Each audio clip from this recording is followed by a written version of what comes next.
কথা বলে নিই, তারপর টার্গেটে আসছি। প্রথম কথা হচ্ছে, বহু মিটিং আমি একটা কথা বলি, আমার ঘরোয়া মিটিং হয়, সেখানে বলি যে গরিবের ঘরে টাকা খায় আর বড় লোকের ঘরে টাকা ডিম পায়। যার টাকা আছে দেখবেন, সে যদি প্রপারলি ম্যানেজ করতে পারে ব্যাপারটাকে, তাহলে টাকায় টাকা বাড়ে।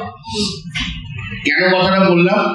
কারণ আজকে আমরা যেখানে দাঁড়িয়ে আছি, আমি যখন থেকে কাজ শুরু করেছিলাম, কালকে তপনবাবু বলেছিলেন মিটিং এ বলার সময়, লাস্ট বক্তা হিসেবে আমি যখন উঠেছিলাম, তখন বলেছিলেন, তপন মেয়েরা খুব ভালো কথা বলেছিলেন, যে লোকের যত বেশি দেখতে হয় ইনকাম, তা তত বেশি ঘাড়ে লাইব্রেরি চেপে আছে। এটা আপনারা বলেছিল তপন মেয়েরা।